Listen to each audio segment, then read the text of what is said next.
Actually, I'm still here in compound.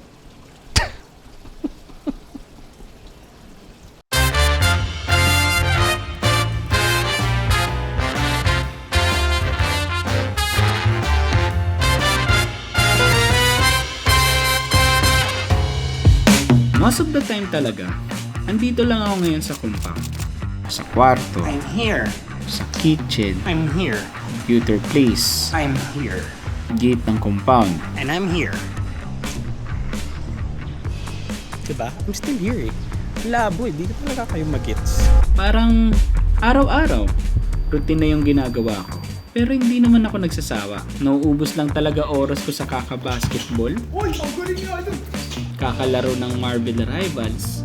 Kakatingin sa langit habang nakahiga sa hood ng kotse, which is di ko naman talaga ginagawa. Kakaikot gamit ang motor. At syempre, bilhin ng kape sa paborito kong tambayan. Di naman kailangan ng dahilan minsan para gumala. Minsan, gusto mo lang maramdaman na buhay ka. Diba? Tapos, pagdating ng gabi, ayun na, tahimik na yung paligid. Medyo malimig na yung hangin at sakto lang ang mood para gumawa ng kanta. Because tonight I've been looking for that kind of mind. Kung iniisip nyo na wala ako kasi hindi nyo ako nakikita sa vlog o social media, well, gets ko. Pero minsan,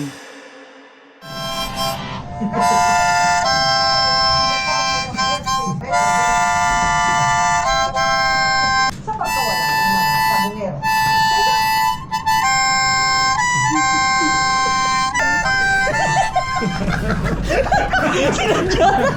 May nabuunang kanta.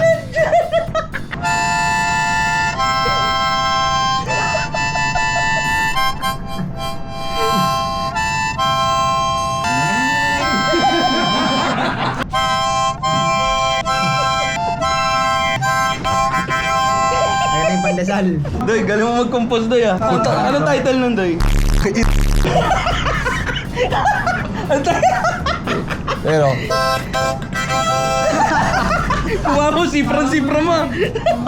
Ang galing mo. Ikaw ang arranger. composer yan. Composer ka, Ako yung composer. artist. Oh.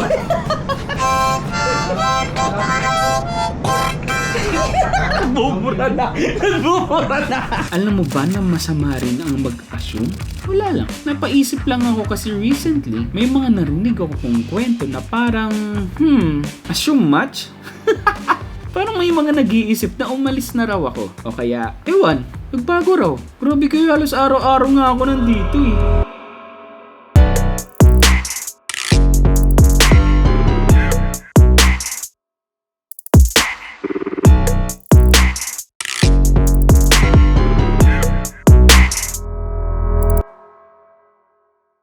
According to my younger self, na minsan mahilig mag-google ng mga random words, ang salitang assume ay galing sa Latin word na assumo, na ang ibig sabihin ay accept, take. Nabasa ko lang din sa dictionary. So technically, pag nag-a-assume ka, ina-accept mo yung isang idea na wala ka namang concrete na proof. Parang, I believe it's true kahit wala akong ebidensya. Kaya in a way, medyo delikado rin, di ba? Kasi ang lakas ng loob mong maniwala sa isang bagay na baka hindi naman talaga totoo. Pero gets ko rin naman, di ko rin kayo masisisi. Kasi nga hindi nyo ako madalas makita sa vlog or sa stories. Pero yun nga, hindi ibig sabihin na nawala ako. Wala lang. Gusto ko lang sabihin na andito lang ako. Sabi nga ni paring Rob Daniel, andito ako, umiibig sa'yo. Ang problema kasi, kapag hindi ka visible, ang bilis i-assume ng mga tao yung kung ano-ano. Kesyo wala na raw, kesyo may pinagdadaanan, kesyo nagbago na. But the truth is, life just happens. Minsan, tahimik lang talaga ako. Alam mo ba, assuming is kinda like accusing. Di ba sa korte, you cannot persecute someone without enough evidence? Sa case ko parang naging guilty ako sa mata ng ilan. Kahit wala pa naman talagang pruweba. Di ko kabisado yung batas-batas niya na, pero feeling ko basic common sense naman yun. Hindi mo dapat husgahan ang isang tao base lang sa iniisip mo.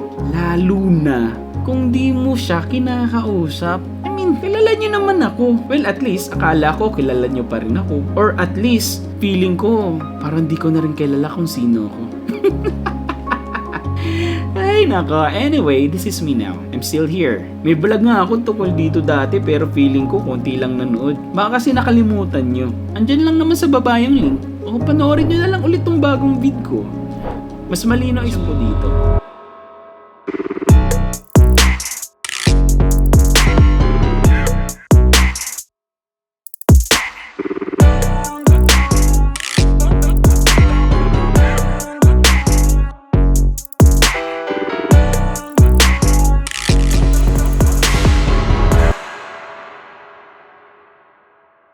Right now, habang sinusulat ko to, wala talaga akong specific ni structure or topic in mind. Gusto ko lang magsulat kung ano yung nasa isip ko at kung ano yung nakikita ko sa paligid. Tulad ngayon, muulan, ang lamig.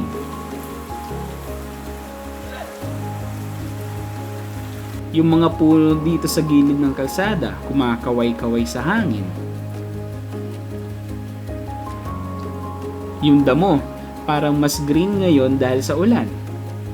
May konting baha na sa may kanto. Rumaragas ang baha naman ang naranasan sa ilang bahagi ng La Trinidad, Benguet. Pero ironically, hindi ko pa rin nakikita ang flood control. Ay asyong wala. Records, putang ina mo. Ay, Masakit? masakit. Masakit. Gago ka ba? Hindi ba naman gagawin tropa eh. Aray, putang ina. Masakit? Go. Ayun na naman tayo sa assume, di ba? Pero ito, may ebidensya ako. Pakinggan nyo yung bagong kanta ng Ino. Ito talaga yung point ko kapag meron kang proof. Hindi yun muna kailangan mag-assume. Kaya pakinggan nyo na lang kasi panahon ngayon. Hindi sapat yung feeling lang. Dapat may patunay. Sabi nga sa memes, receipts or it didn't happen. Kailangan mo ng resibo. Kung pinapanood mo to hanggang dito sa part na to, sa totoo lang maraming salamat ah.